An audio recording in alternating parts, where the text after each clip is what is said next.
السلام علیکم ورحمۃ اللہ وبرکاتہ۔ سامعین کرام، اسلام نے اعلیٰ اخلاق کی تعلیم دی ہے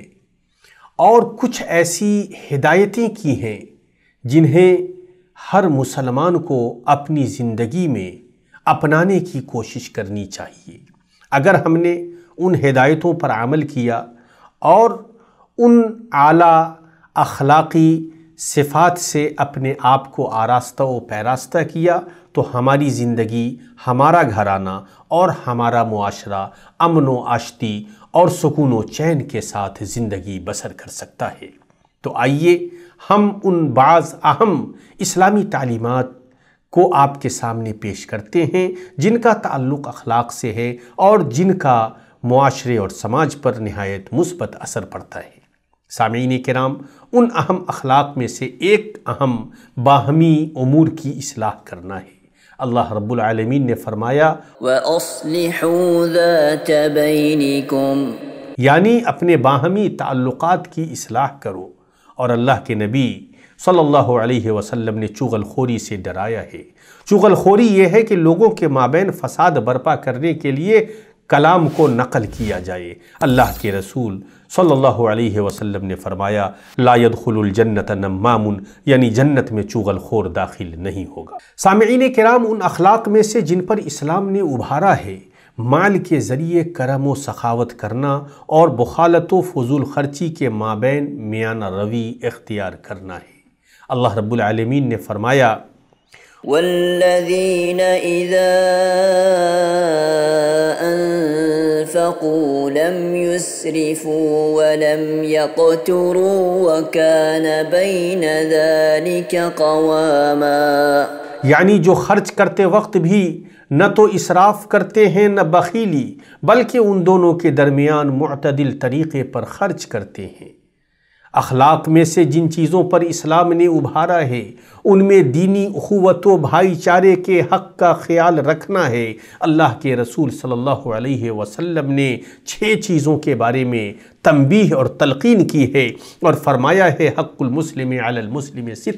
یعنی ایک مسلمان کا دوسرے مسلمان پر 6 حق ہے۔ قیل ما ہن یا رسول اللہ، نبی سے پوچھا گیا کہ وہ 6 حق کیا ہیں اے اللہ کے رسول؟ تو آپ نے فرمایا اذا لقیتہ فسلم علیہ، جب ملو تو سلام کرو، وَإِذَا دَعَاكَ فَأَجِبْهُ،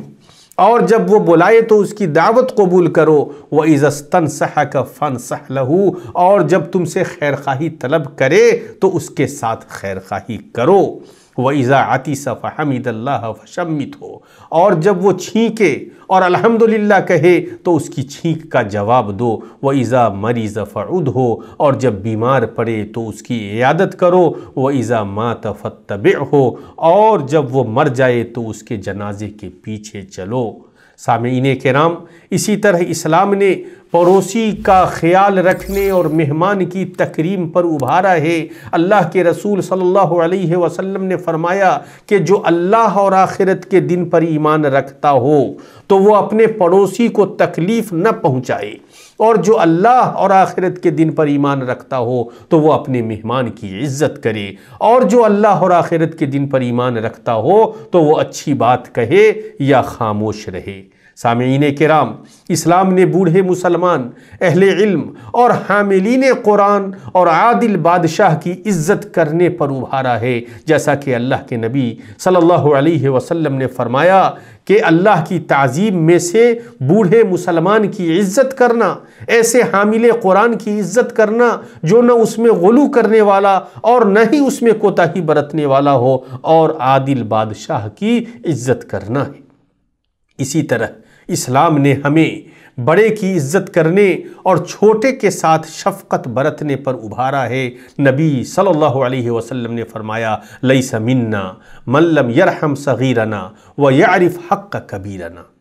سامعین کرام، اسلام نے مسلمانوں کی مصیبتوں کو دور کرنے، ان کے ساتھ آسانی کا معاملہ کرنے اور ان کے عیوب پر پردہ ڈالنے کی تلقین کی ہے۔ اللہ کے رسول صلی اللہ علیہ وسلم نے فرمایا من نفس عن مؤمن کربتا من کرب الدنیا نفس اللہ عنہ کربتا من کرب یوم القیامہ، ومن یسر علی معسر یسر اللہ علیہ فی الدنیا والآخرہ ومن ستر مسلما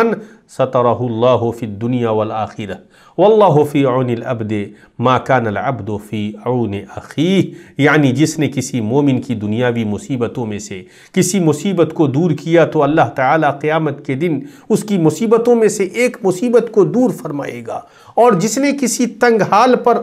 آسانی کی تو اللہ تعالیٰ اس پر دنیا و آخرت میں آسانی فرمائے گا، اور جس نے کسی مسلمان کی پردہ پوشی کی تو اللہ تعالیٰ دنیا و آخرت میں اس کی پردہ پوشی کرے گا۔ اللہ تعالیٰ اس وقت تک بندے کی مدد کرتا رہتا ہے جب تک وہ اپنے بھائی کی مدد کرتا رہتا ہے۔ ہم اللہ رب العالمین سے دعا کرتے ہیں کہ اللہ رب العالمین ان خوبیوں اور ان اچھے صفات سے ہمیں آراستہ و پیراستہ کر دے اور تا حیات ان خوبیوں پر قائم رکھے، آمین۔ والسلام علیکم ورحمۃ اللہ وبرکاتہ۔